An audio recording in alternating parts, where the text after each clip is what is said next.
Welcome back to news. పశ్చిమ గోదావరి జిల్లా భీమవరంలో పంచారామ క్షేత్రమైన సోమేశ్వర జనార్దన స్వామివార్ల ఆలయంలో మహాశివరాత్రి వేడుకలు ఘనంగా జరుగుతున్నాయి. స్వామివారికి భక్తులు అభిషేకాలు, ప్రత్యేక పూజలు నిర్వహించారు.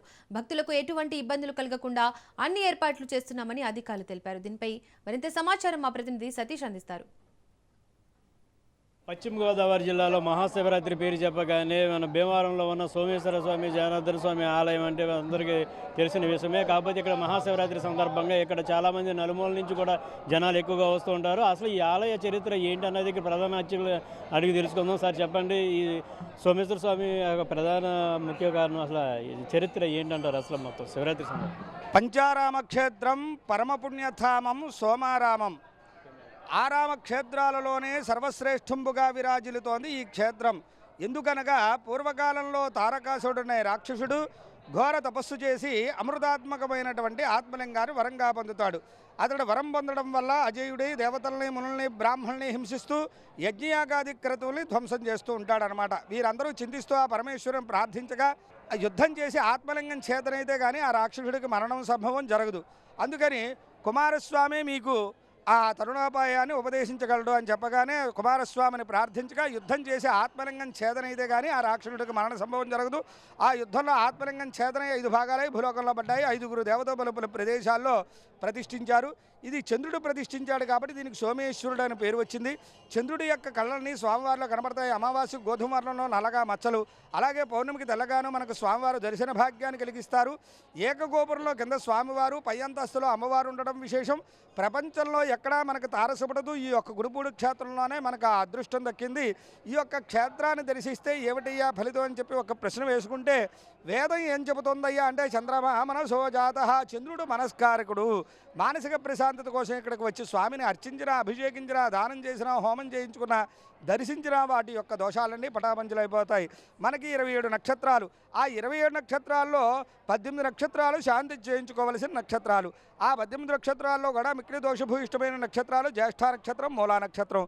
ఈ యొక్క నక్షత్రాల్లో జననం జరిగిన ఎడల ఇక్కడికి వచ్చి ఆ నవగ్రహ శాంతి, నక్షత్ర శాంతి చేయించుకున్న ఎడల వారికి ఆ దోష నివృత్తి చెంది సుఖశాంతులతో వర్ధిల్లుతారని భక్తుల యొక్క నమ్మకం నిదర్శనం. ఈ యొక్క శివాలయంలో వివాహాలు కూడా మహాశుభప్రదంగా జరుగుతాయి. ఎందుకనగా క్షేత్రపాలకుడు లక్ష్మీ జనార్దనుడు. ఎక్కడ మహావిష్ణువు ఉంటాడో అక్కడ నిత్య కళ్యాణం, పచ్చతోరణం. అలాగే శివకేశవులు ఇరువురు ఉండడం వలన ఈ క్షేత్రంలో వివాహం చేసుకుంటే శతవర్షే 100 సంవత్సరాల అన్యోన్య దాంపత్య సుఖజీవనంగా వర్ధిల్లుతారని భక్తుల యొక్క నమ్మకం నిదర్శనం. పైన అమ్మవారు ఉన్నారని చెప్పుకున్నాం కదా. మనకి కాశీలో అన్నపూర్ణేశ్వరి దేవాలయం ఉంది. అలాగే హొర్నాడు కర్ణాటకలో అన్నపూర్ణేశ్వరి దేవాలయం ఉంది. తరువాత శివుని శిరభాగంలో అన్నపూర్ణేశ్వరిగా విరాజులడం చాలా విశేషమైన క్షేత్రం. ఈ యొక్క క్షేత్రాన్ని దర్శిస్తే చాలా విశేషమైన ఫలప్రదం జరుగుతుంది. ఈ యొక్క క్షేత్రం పంచారామమే కాకుండా పంచాయతన దేవాలయం కూడాను. మనకి ప్రదక్షిణపూర్వకంగా చూస్తే ఆగ్నేయంలో సూర్యభగవానుడు ఉంటాడు. అలాగే దక్షిణముఖంగా దాక్షాయిణి, అలాగే ఉమాపార్వతీదేవి దర్శన భాగ్యాన్ని కలిగిస్తారు. అలాగే వాయువ్య భాగంలో క్షేత్రపాలకుడైనటువంటి లక్ష్మీ జనార్దనుడు దర్శన భాగ్యాన్ని కలిగిస్తారు. అలాగే ప్రదక్షిణపూర్వకంగా లోపలికి వెళితే పార్వతీ పరమేశ్వరులు ఇరువురి మధ్యలో కూడా మహావిఘ్నేశ్వర స్వామి వారు దర్శన భాగ్యాన్ని కలిగిస్తారు. ఇంకా పరమేశ్వరుని దర్శనం చేసుకోవడమే. ఆదిత్యాం అంబికాం విష్ణుం గణనాథంచ మహేశ్వరం. ఇలా ప్రదక్షిణపూర్వకంగా దర్శనం చేసుకుని స్వామిని దర్శించిన ఎడల మనకి మహాభాగ్యం కలుగుతుంది. ఆలయ ప్రధాన ఈవో గారు ఇక్కడ అయితే ఉన్నారు, ఆయన అడిగి సార్ చెప్పండి, మహాశివరాత్రి సందర్భంగా భక్తులకు ఎటువంటి ఏర్పాట్లు చేశారు? ఓం నమ శివాయ. మహాశివరాత్రి సందర్భంగా శ్రీ స్వామివారి వచ్చి భక్తులకు ఏ విధమైన అసౌకర్యాలు కలగకుండా సదుపాయాలు ఏర్పాటు చేయడం జరిగింది. ప్రత్యేకంగా క్యూ లైన్లు ఏర్పాటు చేయడం జరిగింది. 4 క్యూ లైన్లు ఏర్పాటు చేశాము. ఉచిత దర్శనం 50 రూపాయలు, 100 రూపాయలు, 200 రూపాయల దర్శనం ఏర్పాటు చేయడం. ఈ దర్శనంలో వచ్చి భక్తులందరికీ కూడా పాలు అదే పాలక మండలి సభ్యుల సహకారంతో పాలు ఏర్పాటు చేయడం జరిగింది. అదేవిధంగా వాటర్ ప్యాకెట్లు, రామ్కో సిమెంట్ ఫ్యాక్టరీ వాళ్ళు 9,000 ప్యాకెట్లు వాళ్ళ మధ్యకి కూడా సప్లై చేస్తున్నారు. అదేవిధంగా దాతల ద్వారా 200 కేజీలు పులిహార భక్తులకు ఉచితంగా పులిహార ప్రసాదం వితరణ చేయడం జరుగుతుంది. అదేవిధంగా భక్తులకు ఏ విధమైన అసౌకర్యం కలగకుండా ఉండడానికే వివిధ డిపార్ట్మెంట్ శాఖ అధికారులతో కోఆర్డినేషన్ కమిటీ మీటింగు ఆర్డీఓ గారు, కలెక్టర్ గారు, మా దేవాదాయ ధర్మాదాయ శాఖ మంత్రివర్యులు, అదేవిధంగా మా పాలకమండలి సభ్యులు అందరూ కూడా ఏ విధమైన అసౌకర్యాలు భక్తులు కలగకుండా మంచి దర్శనం అయ్యే విధంగా భక్తులందరికీ కూడా వచ్చిన భక్తులందరికీ వివిధ ఏర్పాట్లు చేయడం జరిగింది. అనేక చర్యలు తీసుకోవడం, అనేక సూచనలు ఇవ్వడం జరిగింది. ఆ విధంగా కలెక్టర్ గారు ఆదేశాల మేరకు విఐపీలను కూడా అతి త్వరగానే పంపించే విధానం చూశారు. సామాన్యులకు ఇబ్బందులు లేకుండా చూడమన్నారు కదా, అటువంటి భద్రత ఏం తీసుకున్నారు? అదే మా కలెక్టర్ గారు కానీ మా కమిషనర్ కానీ సూచనల మేరకు అంటే ఉచిత దర్శనంలో వచ్చే భక్తులకి క్యూ లైన్ ఆగకుండా విఐపి వచ్చినప్పటికీ వాళ్ళ దర్శనానికి ఆటంకం లేకుండా వాళ్ళకి దర్శనం అయ్యే విధంగా చూడమన్నారు. ఆ విధంగా 4 క్యూ లైన్లు ఏర్పాటు చేసాము.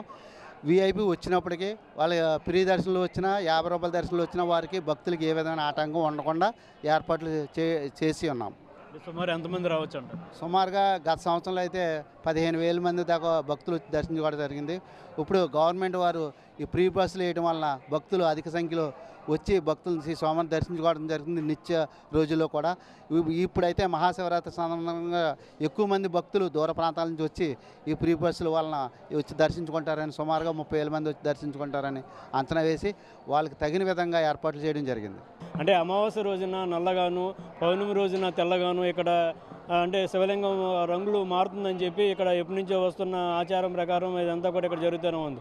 ఈ మహాశివరాత్రి సందర్భంగా బస్సులు అంటే జనాలు ఎక్కువగా రావడానికి 30,000 మంది వరకు కూడా జనాలు ఇక్కడ రావడానికి జరుగుతుందని చెప్పి ఇక్కడ ఆలయ ఎవరైతే ఈవో ఉన్నారో చెప్పడం జరిగింది. అలాగే భక్తులకు ఎటువంటి ఇబ్బందులు లేకోకుండా మొత్తం అన్ని అంటే సలవ పందులు కానించి అటు పెరుగు ప్యాకెట్లు కానించి మొత్తం అన్నీ కూడా ఇక్కడ భక్తులకు అందుబాటులో ఉండేలాగా పులిహార కానించి మొత్తం అన్నీ కూడా భక్తులకు అందుబాటులో ఉండేలాగా ఇక్కడ చూస్తున్నామని చెప్పి ఏబో గారు చెప్పడం జరుగుతుంది. ఇది ఇక్కడ తాజా విషయం అవుతుంది. కెమెరా పర్సన్ రాజేష్తో సతీష్, రాజు న్యూస్, భీమవరం నుంచి.